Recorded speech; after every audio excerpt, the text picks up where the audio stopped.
Alright, very warm welcome back everyone. Today we want to talk about the technical construction of major and minor scales. We're going to restrict ourselves to major and minor scales here, but there are also many more different scales that you can think of, and they all have certain building rules, but for the major and minor scale they are quite easy to handle. So if we talk about the C major scale and the A minor scale, you can easily come up with the rules for them and translate them to all the other scales that you want to build. So for the major scale, you have a whole step first, then another whole step, half step, whole step, whole step, whole step, half step. So what this essentially means is that the only thing that you have to memorize for building a major scale on any particular note is that you have half steps from step 3 to step 4 and from step 7 to step 8 in your scale. All right? So if you just memorize this, you will be able to build your major scale. And if you also memorize that all the other intervals or all the other steps that you are going to take are whole steps, this is how you come up with a major scale. Now, if you have the minor scale, in this case the A minor scale,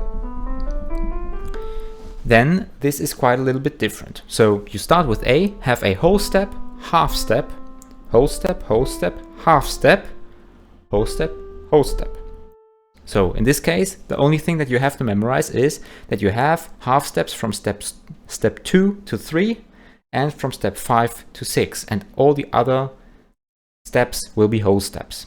If we think of the C minor scale that we have introduced in the last video, this was the C minor scale, and we now want to build this C minor scale based on our rules, what we can see is, if we do this in parallel for the A minor scale as well, that the same building rule that builds our A minor scale will, rooted on C, build our C minor scale. So if I'm doing this and I'm not confusing myself now, let's try this, if this works out. So this is where we build the A minor scale, this is where we build the C minor scale. You have whole step, half step, whole step, half step, whole step, and another whole step, right? Now, we can also build these scales, as I mentioned, on any other particular note. And in this case, I want to build a E flat major scale. So what this means is that our root will be the E flat, this one here. And then we basically also only have to apply our roots that we had for our major scales.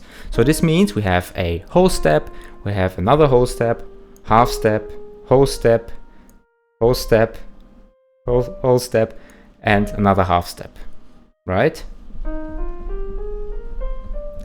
And if I'm now asking, well, what is the parallel minor scale to the E flat major scale, you would go ahead and say, well, you have to go 3 half steps down from your root, and you will reach, or 3 half steps. You can also say you go a minor third down.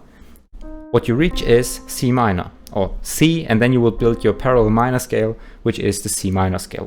What this means is that you can use the exact same notes and the exact same chords from the E flat major scale in E flat major and C minor. But maybe you want to switch the character from major to minor whenever you are choosing your chords. Also, if we want to build some of the weirdest scales that you might get, let's call it the C sharp major scale, this is what it would sound like. And the reason this is so easy is because if you start from the C, the only thing that you have to do is basically raise every single note to get the C sharp minor scale. The C sharp minor scale would then have 7 sharps, but we'll talk about this later on. And I would suggest you just try out how to build these scales, because it will get very clear then, and you also will memorize it much better. Just memorize from step 2 to 3 and 5 to 6. Introduce a half step and you get the minor scale, and from step 3 to 4 and 7 to 8 introduce a half step and you get the major scale, and everything else will be whole steps then.